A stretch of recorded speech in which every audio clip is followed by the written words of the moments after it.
What is going on, everybody? My name is Ciara Lawler. Welcome to a very special sneak peek of the Patreon, because we are going to be covering everyone's favourite Disney Plus series that has only just come out. That's not WandaVision, and that is The Falcon and Winter Soldier. I am joined, as always, by my partner in crime, Mr. Shaun Meehan. Shaun, how is it going? I'm good. This is a new format for us that we're not quite used to yet, in that we're doing almost like reactionary commentary on a series. We thought we might do it for WandaVision, but we kind of missed the boat on that. So we're going to do it for Falcon and Winter Soldier now. Because I'm one of those people that I like to have them all piled up. And then You're I a like binger. to barrel. I'm a binger. I like to let it pile up for. I'd rather wait 4 weeks, let it pile up, and then barrel through 4 in a row than go week to week, because I get to the end and want to go 7 more days. I feel like I'm in 1999 watching Buffy. This is ridiculous. Oh, I know. You had a busy 99, clearly. I did. So I think, to that end, I think what we might be doing with this is we might be doing them in 2-episode blocks. Yeah. So we're doing the first 2 episodes, which I don't think hurts it, honestly, because like the first episode of anything is pretty much just set up anyway. So just gives a bit of a more to talk about, more room to kind of let theories grow and develop as the weeks go on.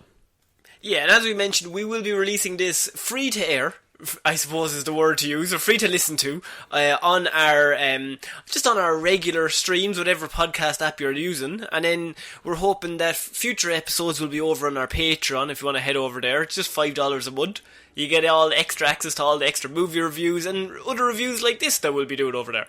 Yeah, we want to do more stuff towards the Patreon and keep developing that as well. And look, there will be other stuff coming on the regular streams also. There's Marvel stuff all year, guys. There's Marvel stuff all year. We are going to be bet, lads, with Marvel stuff.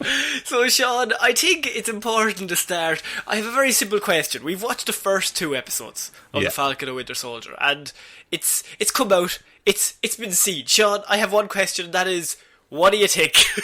Oh, wow. Okay. Sum it all up in one neat little package. I just want the general overview, and then we can kind of get into the nitty-gritty of maybe what works and what doesn't work. Yeah, no, that's totally fair. I'm really liking it so far. It feels like week on week I get to watch part of the Winter Soldier movie, which is high praise indeed, coming from a big fan of the Winter Soldier. And a lot of that Marvel kind of, spy espionage stuff that goes on. And it doesn't hurt either that the show looks gorgeous. Like, it looks like a movie. Well, I mean, the budget for the series was $150 million. Wow. That's a movie budget. And I think what they were heavily pushing beforehand was that this is a movie split into 6. It's not WandaVision, which I think was more episodic. I think this is a one movie split 6 times. Yeah, and it doesn't, for the one split we've seen so far between episode 1 and 2, I don't think that hurts it at all. No. It's not like it cuts in the middle of a scene, and then you have to wait a week to see the second half of a sentence. It's a very natural break point that it takes, and it kind of lets you jump ahead in time a little bit as well between episodes 1 and 2. Now, I have heard a few complaints in regards to the series. You look confused, Shaun. I am. I have heard 1 or 2. My sister in particular has a whiteboard full of complaints that she took a picture of and sent it to me to say, this is wrong. God. And I was kind of watching it going, I feel like there's some logic to those points, but also I can see other perspectives, I should say, as well. Yes. So in terms of, as we said, episode 1 is mainly just a setup. You get reintroduced to all these people. It's episode 2 that we kind of actually see things happen, but that is not to say episode 1 is bad. We're not going to go scene by scene, but we're just going to maybe go over some of our favourite and least favourite parts of those episodes. So, for example, episode 1 starts with the big action scene with you've got the Falcon, and he's in all his Falcon glory. I think this is very Iron Man vibes, which I very much like. Yes, it is. It's very much like a free agent operating in an airspace. And Batroc the Leaper. Big shout to Big Batty. Big Batty B, who covered in Hero or Zero the other day, delighted I was to see him pop back up, because you're his biggest fan. I am. You've got the chest tattoo. I'm a Batroc stan, correct.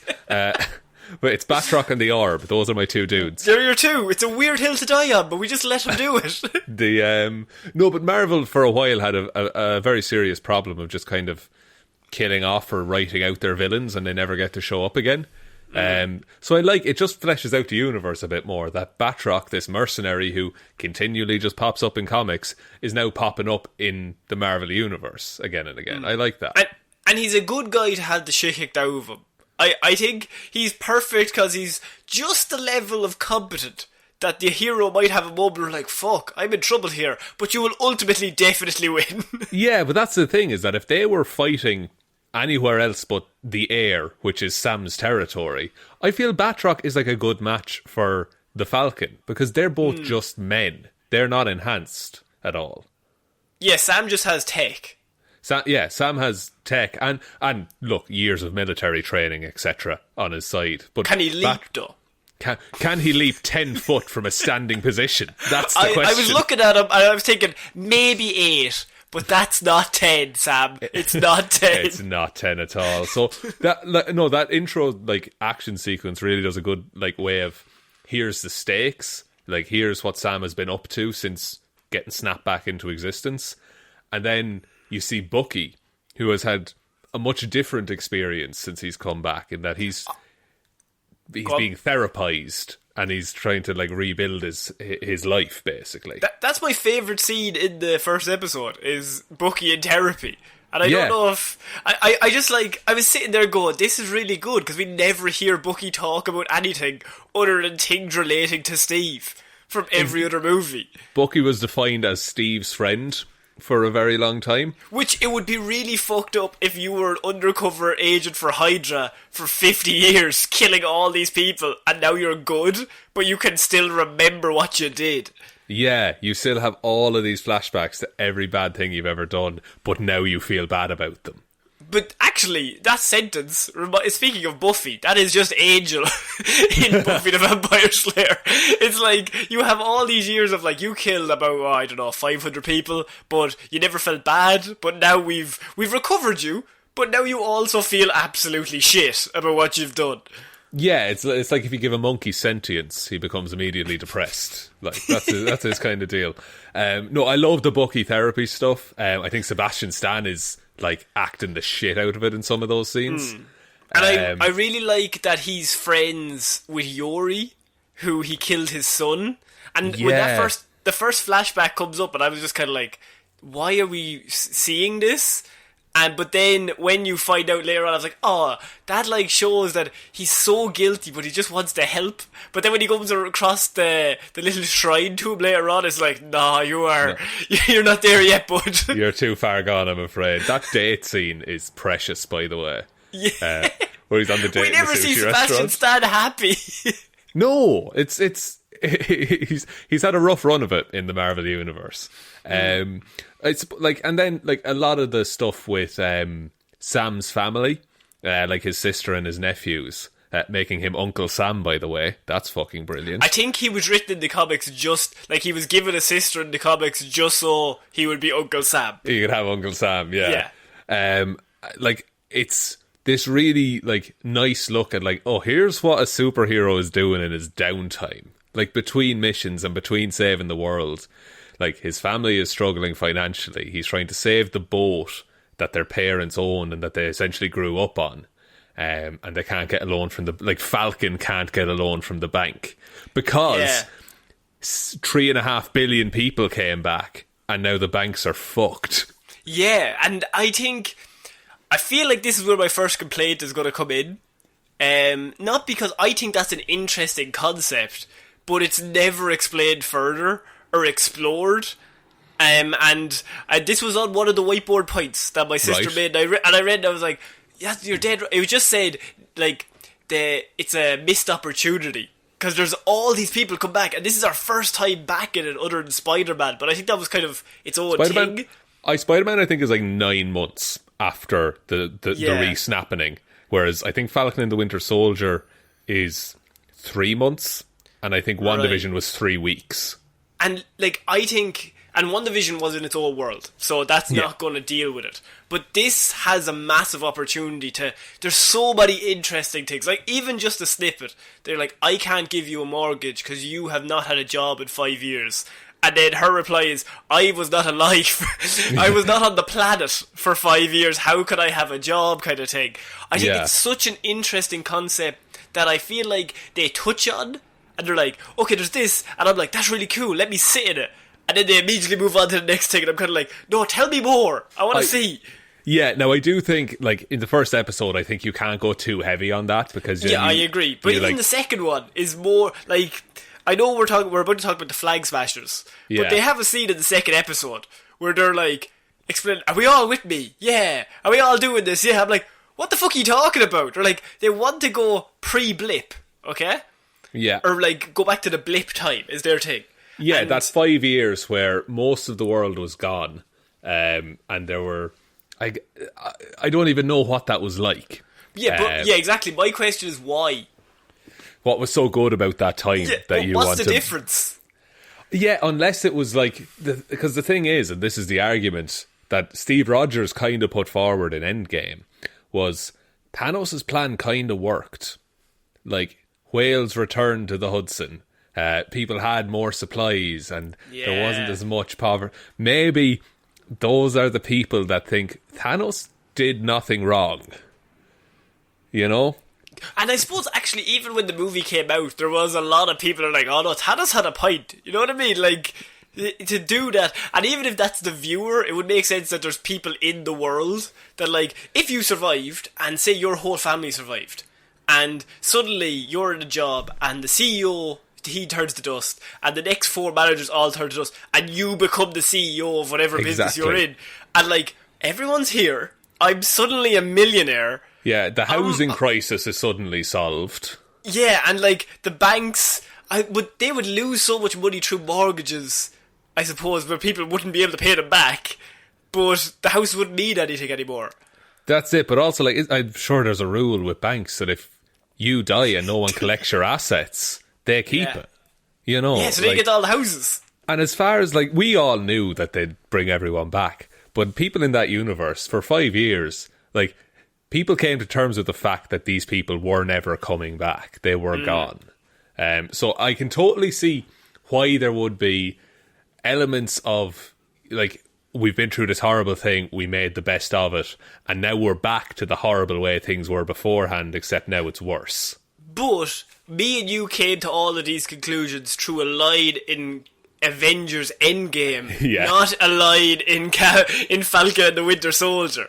No, that's very true. And I do think they need to flesh out, and I get it's episode 2, the Flag Smashers do need a bit more development in like, because the best thing, we've said it before, the best villain is one you can agree with. I think they're trying really hard to get them to be like, "Oh, they're good guys. Come on, guys." Which, to me, implies they're going to do something real fucked at some stage. Yeah, see, they're stealing vaccines, I think, because there's a bunch of... For what, though?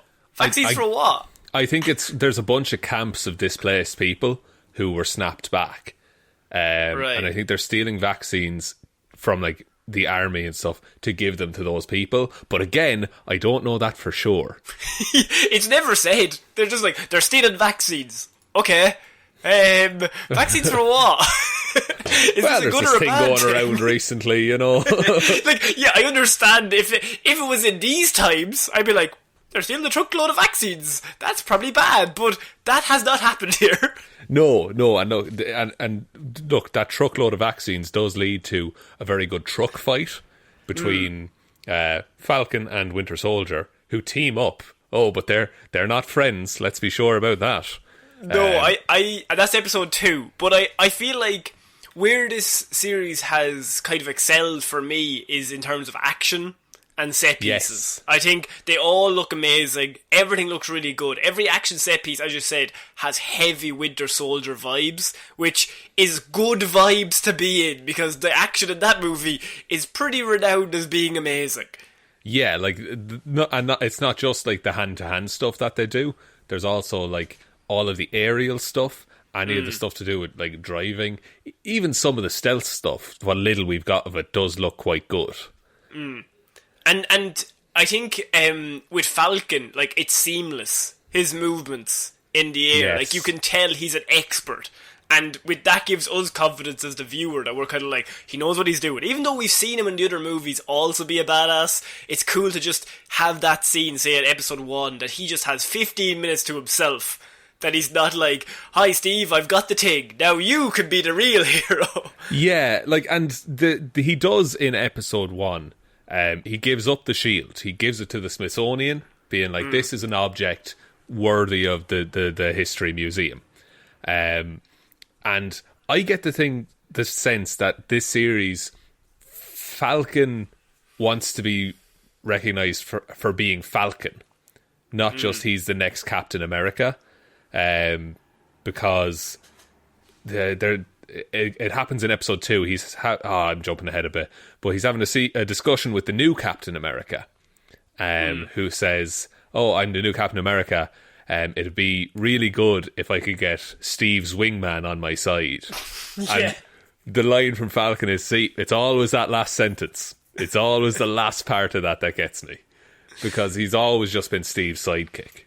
Yeah, and he wants to be his own man. As you said, I think that's a really interesting concept to go down for the character. That, like, he is the Falcon, but if he gives up that, it's kind of giving up his identity to step into another person's shoes.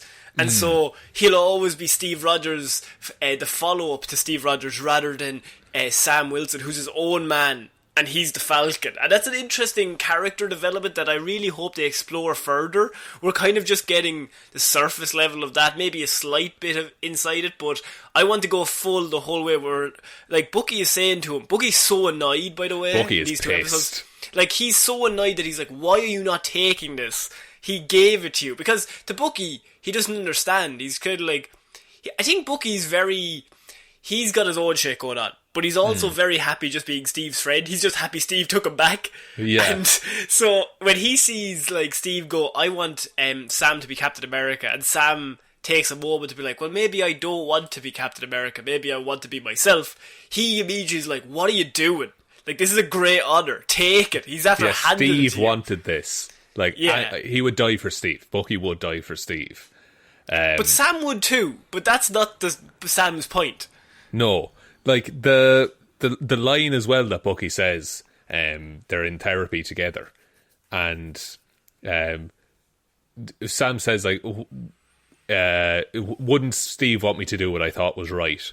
And Bucky said, but if Steve was wrong about you, he was wrong about me. And that's the core of Bucky, is that, like, his worth comes from the fact that Steve thought he was worthy. Yeah, and that he owes everything to Steve. Because, yeah, exactly. Steve, like, brought him back. To him, he's worth nothing. Like, he's had 50 years of killing innocent people, and Steve still stuck by him and never gave up on him. So he has a debt to Steve, whereas Sam is in a different aspect, due to the fact Sam's never killed anybody who... Well, he's killed people, but, like, he's never gone about killing innocent people. He was never an assassin. Steve picked him up because he was good, and they worked together because he's like, I'm on the good side, we can do good together. Whereas Bucky was kind of dragged along at first, and then is like thankful for the opportunity. Yeah, Bucky had a lot of things to go through before he was ready to be a hero, like, even just to himself. Speaking of, how do you feel about John Walker, Captain America? Do you know what? There's a lot of hate for Mr. John Walker. Yeah. And here's the thing, Shaun. I really like him. He makes me laugh every scene he's in. He's like, it's really an interesting one because he's not objectively, like, he's not hateable right out of the gate. No. He's a good soldier. He's, like, peak human performance. I think they nailed that down pretty hard in episode 2. Yeah, they tell us that without showing. No, he's really quick and he's really strong. It's a really interesting way of just, like, expositing to the audiences, oh, it's a Good Morning America interview, yeah. on a football field at night time. Yeah, what the fuck? But I didn't even consider that. But the thing about him is, like, and you see it a bit through episode 2. He starts off as like, oh, I want to help people. I want to be a hero. And then he turns it into, oh, I see Steve Rogers as a brother. We are equals. And then towards the end of the episode, he's like using all this influence he has as Captain America. He's getting people out of prison.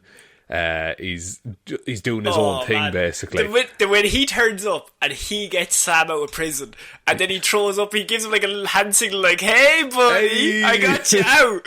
I burst out laughing, and I was just like, "What a shithouse!" But I'm all in on the shithousery.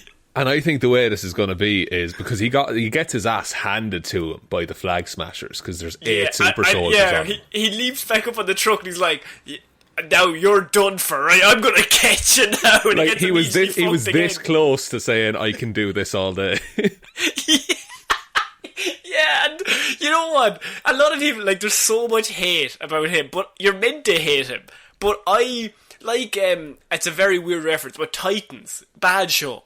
But Jason Todd in Titans is meant to be annoying. Yeah. And I love Jason Todd in that show. Like, I love a character that is designed to annoy you. And then once I'm aware that they're designed to annoy me, I can appreciate, I'm like, oh, that's an annoying trait. And then that makes me smile like, that's great, right? Because I'm fucking annoyed. Because at that point, it's like, yeah, this character is behaving exactly as they're meant to. Yeah, he's not evil. And there's nothing, but he's just annoying. And I love it. Yeah, this, I think in the future, like John Walker, I think there's going to be in this an underground super soldier serum from Power Broker that they mentioned, that they name drop. I think he's going to get it. And do you know, was it Stanley Tucci in the first Avenger? I think so. Yeah, I think it was either him or Mark Strong. I always get those two men confused. I think it was the Tooch. I think it was the Tooch. But he was saying to Steve Rogers that the reason he was picked is because he was a good man. And the serum doesn't just like enhance your strength or enhance your speed or your reflexes. It enhances everything about you. So a good man would become a great man. A bad man would become a cruel man. I think that, like, John Walker's shithousery is about to be taken up to 11 if he gets... Did you like the bit where Bucky, they're in the car, and Bucky's like, "Have you ever even jumped on a grenade?" And he's like, "I've jumped on 4. Yeah. I do a thing with my helmet, it's reinforced. And he starts like talking them through his system, like, he's so good that it's so annoying. He's annoyingly perfect as a soldier. And like, that's why, like, we are on Sam and Bucky's side, that like you want to hate him, because obviously he's not Chris Evans. And and he looks weird because he's not handsome. He's just he looks like Tom from McFly, really, right? And so Kurt Russell's son you're talking about. So like, but he's just there, and he's fine, but he's not Chris Evans, and I think it's going to be very hard to follow that. But like when he's like the two of them are just asking him questions, and he keeps just nailing it, like knocking it out apart. Like, I jumped on 4 grenades. I'm a superhero. I'm like the best soldier we have, and I'm really a good guy. I'm just one of the good guys. You know what I mean? One of the good guys. We're on a team. And you can see Bucky get more and more annoyed the longer it goes. Like, damn it, I've got nothing on him. He's just annoyingly good. Like, Bucky and Sam are absolute children in that car scene. Like, because it starts off and they're just walking down the road, and they slow down so they can drive beside Sam and Bucky. They walk past. Like, and they're just like, it's 15 miles to the airport, guys. I think John Walker is someone that I want to see more of, and I just want him in a room with the two of them. I just want him to keep nailing answers and just annoying them more. I just want him to be the most annoying man in the world, and then I can just keep laughing at the writing of this man. That's it. I really like him as a character. I think he works so well in that universe. I think he's going to die, though. I don't think he's going to... Well, actually, he might die. I think he's going to be overconfident. He'll get injected, and he's like, I'm amazing. Last scene, someone's going to kill him. He's like, guys, I've got this. Back up. I'm Captain America. I either think he'll live and be in like a military prison or the Raft or something like that, or I think Zemo will get him. And Zemo will finally get to stop a super soldier. Aside from those 8 that he murdered in their sleep in Civil War. You know how it is. You kill 8, you might want 9. You know. Round it up to a nice odd number. I am a massive fan, by the way, of the chemistry. You can't beat the chemistry between Sebastian Stan and Dimaki. It's really, really great. I find it... Sorry, I was going to say it's great. Their chemistry is great. I also don't believe that those two men hate each other. No, not at all. I could 100% agree that they're like friends. Yeah, they're friends in real life. Yeah, and I think it's hard to do that chemistry. Like, you have chemistry, but you're meant to hate each other. It's like, yeah, because we've all seen the interviews and them joking around and everything like that. So it's fun seeing them pretend to hate each other. I like the bit when he's like sneaking in, and then he's like, "I'm White Panther." Like, what are you, White Panther? If you were hanging out with Black Panther for a while? Yeah, he spent some time in Wakanda, learned some stealth. Probably the White Panther. And now he says it's the White Wolf, actually. And then he's like, what? What are you talking about? So don't worry about it. I also liked the introduction of Isaiah, the super soldier. Yeah. And that's a really interesting concept of, also it could completely be solved, that conversation that they have outside, completely solved on a post-it note or a 90-second conversation that before they walk into the room, Bucky goes, here, a quick heads up. Right? I'm just going to really clear this up. It's going to cause issues, but I'm going to tell you now, because we'll be arguing about it later on. Yeah, and that's a thing from the comics as well, that experimental super soldier serums were tested on African Americans. And I think one of their kids then becomes like the Captain America of the Young Avengers then. Right. So this plays more into the idea of a Young Avengers down the line. And I think that will definitely push... I love the idea that when they walk out, the police turn up.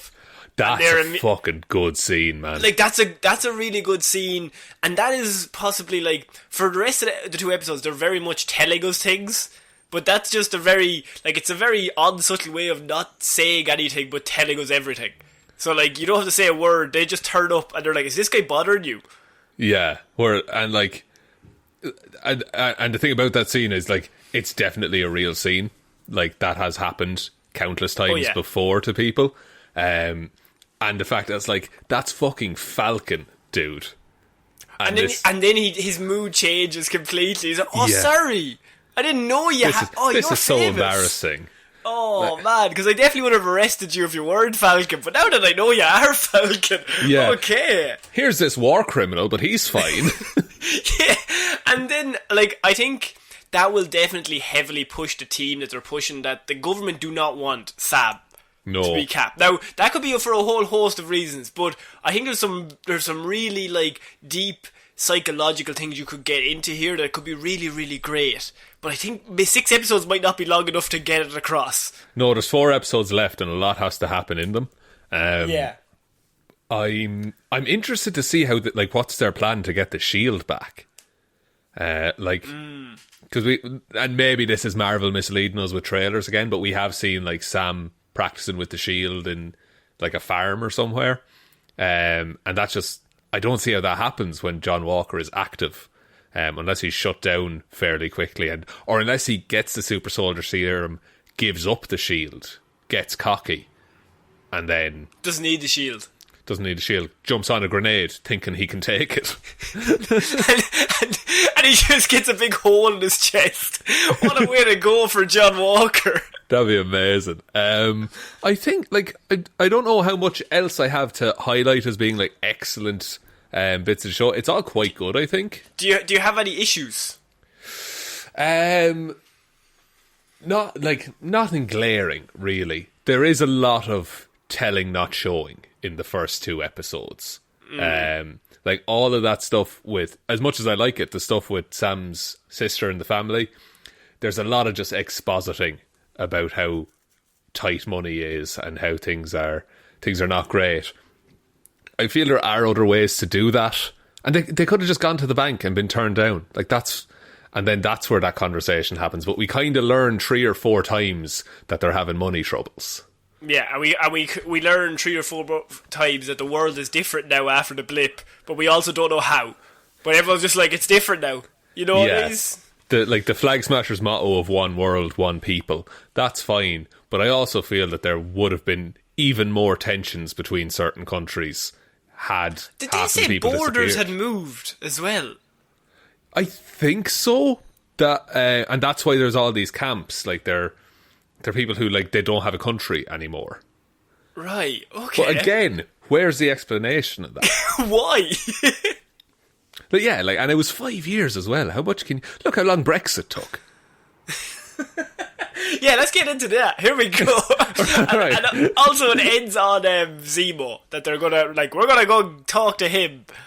Yeah, and like I'm interested to see, like, because I thought Zemo would be like the big bad, and he'd be like puppeteering things from the start. But it seems like they just go grab him from prison and let him go at this point. No, but I think once they release him, he will take over, and then he will become the big bad eventually. Yeah. In terms of the action we covered, characters, plot, I think best scenes, worst scenes, I think that's kind of it that we've kind of covered for the first 2 episodes anyway.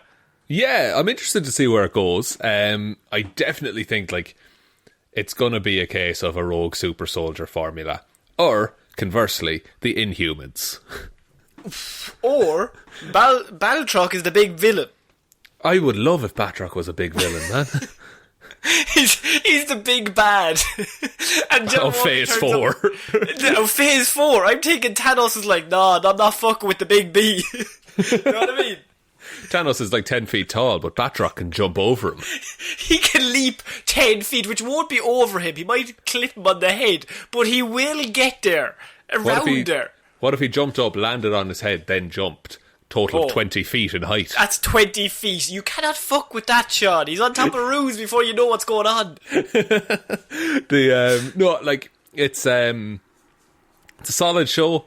I think I like the pacing of it more than WandaVision at this point, I think. I feel like I'm more into the story than I was after the second episode of WandaVision. I think WandaVision had some big reveals later on, and I think this might have some probably lesser reveals, but I think it might be better as a cohesive.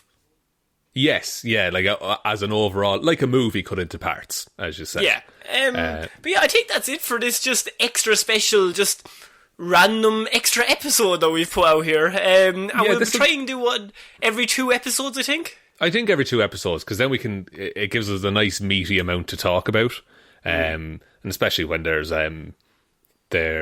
6 episodes, it's a nice division. I think so. A couple of weeks, we'll have another episode up. They'll all be full spoilers, by the way. So we're just going to get as in depth as we can, and they'll all be put up on the Patreon. That will be linked below, patreon.com/Heroes for Hire podcast, if you can't click links on your phone for whatever reason. Or we will post about it on all the social medias as well. So Twitter, Heroes for Hire Pod, the 4 is the number 4. Facebook, it'll be Heroes for Hire Podcast, the page, and in the discussion group, Detective Divilment's discussion group, and on Instagram as well, Heroes for Hire Podcast there. Sounds good. I just kind of segued into the outro there, wasn't it weird? That's absolutely fine. So, I have been Conor Lawler. I've been Shaun Meehan. And just tell one human being that we exist.